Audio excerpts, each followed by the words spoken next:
I'm going to move straight on to our next top performer. Please put your hands together and help me welcome Phil Thorpe. Thanks, Simon. Thank you, Phil. Morning, everyone. Thank you very much for having me on stage, Simon. It's an absolute privilege to be here and to present to all you guys. My name's Phil Thorpe. I grew up in South Manchester in a single-parent household, went to a normal comprehensive school and left with a grand total of 5 GCSEs. And then after school, I did what everyone else was doing, which was go to college. But college wasn't really for me. So after about 6 months, I decided that I needed a different challenge. So I joined Tesco's. And I joined Tesco's working on the tills, which wasn't the funnest of jobs. And after 2 years, I've managed to work my way up to being a stock control manager in one of the largest stores in the Northwest. And Tesco invests in its employees. You know, there were opportunities, but I didn't enjoy it. It didn't excite me. I'm more of a numbers guy, so I thought, where can I go? I think what I'll do is I'll move into the finance sector. So I ended up joining one of the largest debt management firms in the UK. And there are defining moments in your life, and one of those defining moments was meeting my wife.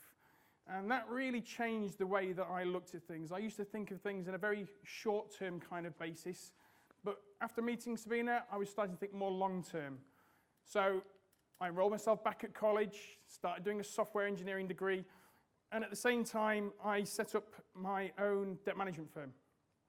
And that debt management firm we ran for 8 years, and it was really successful. It was a multi-million-pound company.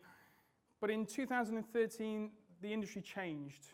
And by 2014, we decided we needed to leave. So, you know, we were left with a small pot of money, and that was great, but we had no real monthly income. And we spent 2 or 3 months deciding what we were going to do, but really finance was what we knew. The finance industry was where we had experience and knowledge. So in 2014, we set up another business providing financial services. And I'm pleased to say that that business is still running, and it was more successful than the debt management.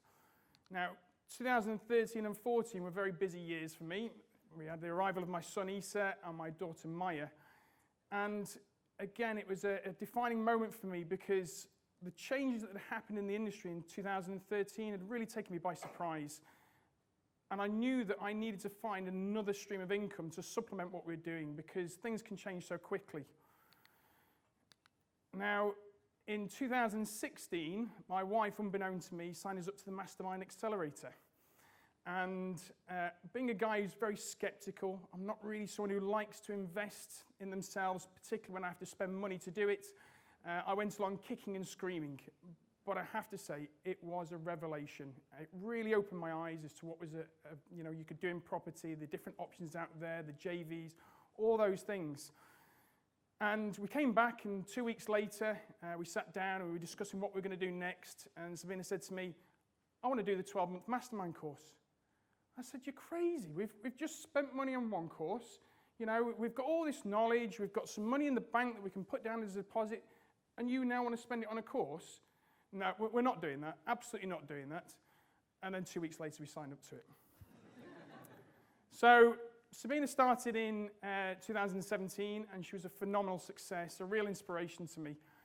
But I'll be honest, when she first started, I thought, okay, that's great. That gives me a year to decide or come up with a reason as to why I don't need to do Mastermind in 2018.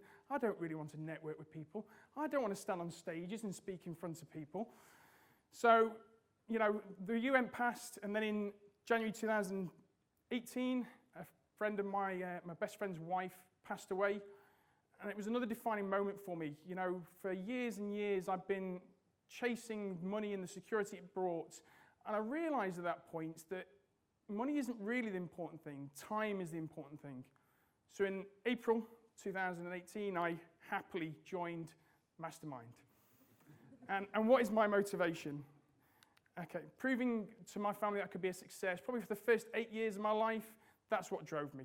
I wanted to prove to those people around me that, you know, leaving with only 5 GCSEs, starting on the tills at Tesco's, that I was actually going to make something of my life, that I was going to go somewhere. Once you have a family, then obviously your legacy becomes a real important thing. And not just from a monetary point of view, but also from the fact that have belief in what you can build and what you can do. And then pure and simple basic security for the family. Roof over the head, food on the table, and that's always supplemented by financial freedom and the ability to go on holiday and do things, and even silly little things like being able to pay for them to have meningitis injections when it's not available in the NHS. Those real core things that you'd like to be able to do for your family. But when I really thought about it, I think the key driver for me is choice. Being able to choose what I do, when I do it, and how I do it. And that was really typified probably midway through the Mastermind course when I was on the normal school run in the morning, and I dropped my little boy off at school, and I noticed there was parents stood all around the assembly hall. I thought, that's really unusual. That doesn't normally happen. People are normally in the cars and off they go. So I went and spoke to the receptionist and said, is there something going on? Yeah, we've got an end-of-year awards ceremony. Did you not get the note in the bag? I was like, oh, no, I never received that. So she went off and came back and said, it's definitely worth you staying. I've spoken to the teacher and it's definitely worth you staying. So I made the decision at that point, I made the choice at that point to delay going into work and to be able to stay. I managed to get a front row seat, and I'm very proud to say that my boy won the School Mission Award that year. He was only one of 2 people that got an award in reception. And the ability to make that choice, to choose to stay for those 2 hours, to witness something that was never going to happen again. It was a once-in-a-lifetime opportunity. He was never going to be in reception again. They were never going to rerun these awards, especially for me, in an evening when I could make it. And the other person that won the award was a little boy, and we were friends with their parents. And his dad is in a great job, in a great position, and earns great money. But that day, he didn't have choice. And after the event, I sent him a WhatsApp with a video showing him his son accepting the award. And he sent me back saying, oh my goodness, are you trying to make me cry at work? And that really made it, it sunk in for me that how blessed I was at that point to be able to make that choice. And that is what really drives us forwards. And I'm sure a lot of you here are here because of the ability to make choice. So anyway, that's enough of all the emotional and backstory bits. Let's move on to the more interesting information about what we do. We invest in Stoke-on-Trent and Manchester, and we predominantly specialise in commercial to residential conversions, HMOs and developments. And this first property is very close to my heart. We spent 2 years following up with the vendor on this. It fell through probably 3 or 4 times. We were meant to be buying the whole row. We found out that some of those properties were in offshore companies in the Seychelles, and it was a real struggle to get him to sell. And in actual fact, this particular property was technically off market because he was trying to sell the two next door. And this one, he said he would never sell because it had his artist studio. And it's got loads of character. It's a really interesting property right in the middle of Hanley. And we're going to look to change this into 6 apartments, predominantly running from serviced accommodation. So the way we finally secured it was my wife was driving some investors around Stoke-on-Trent, and she saw him riding around on his bike. So she stopped the car in the middle of the road, jumped out, ran over to him, and agreed a deal there and then. So we paid £150,000 for this. The refurb's going to cost us £250,000, and the vendor is actually lending us the money back to do the refurb. We're expecting a revaluation of £500,000, which means I'm going to leave in £65,000, and it's going to cash flow to £27.5. Now, whenever I present a deal, whenever I'm stacking deals, I always think worst case. So these are worst case figures. If it's any better, that's just a bonus.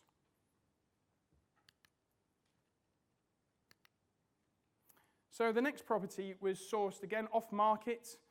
This was brought to us by a member of my team who sits on the board of Chamber of Commerce, and he knew the vendor. And the vendor had basically owned this premises since about 2003. And just across the road from this building is an old bus station. And Stoke-on-Trent spent £3 million building a new one right next door to it. They demolished the building and they'd sold the land to a developer. And that developer was supposed to be building a huge shopping centre that was meant to come across the road, and the vendor thought there was going to be a compulsory buy scheme. But in 2008, they scrapped that scheme, and he'd been sitting on this for 15 years.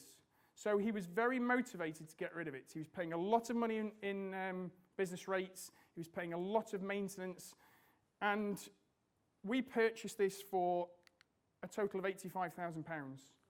I mean, this building is huge, and it's got a lot of land at the back. It's probably the closest residential property to the centre of Hanley, and we're going to look to change into 16 apartments, and we're going to rent those apartments out on a serviced accommodation.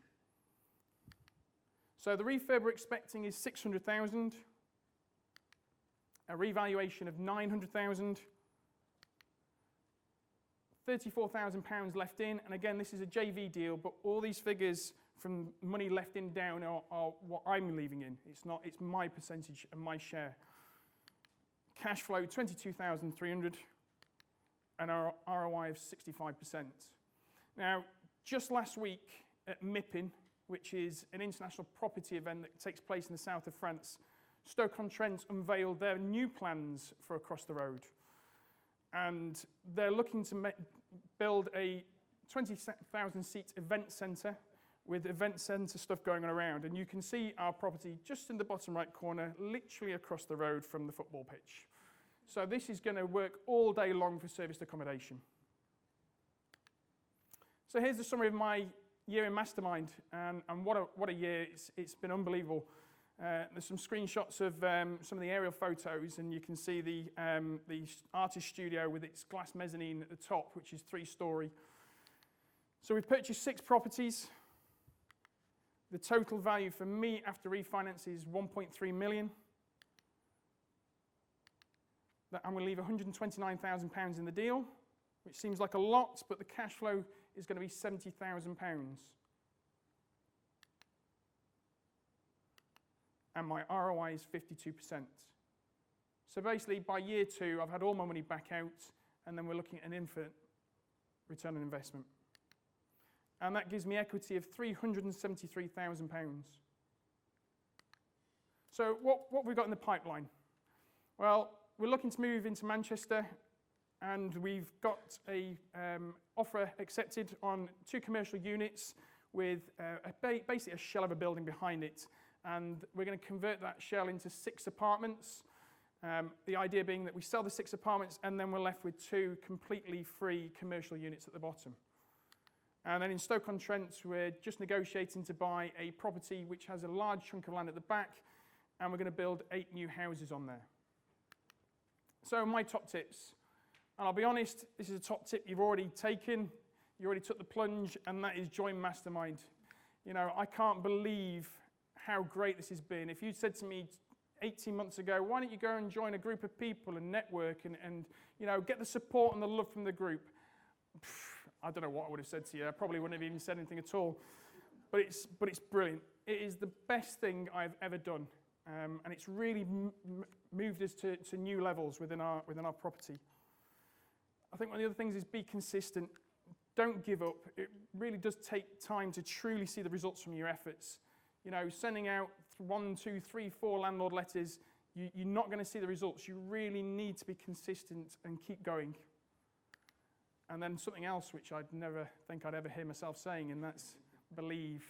You know, mindset is totally the most important thing behind all of this. If you don't have the mindset, then you will really struggle to achieve these things. Thank you very much, everyone. It's been an absolute pleasure spending 12 months. I never thought I'd say I'm going to miss coming down for the monthly sessions. Thank you.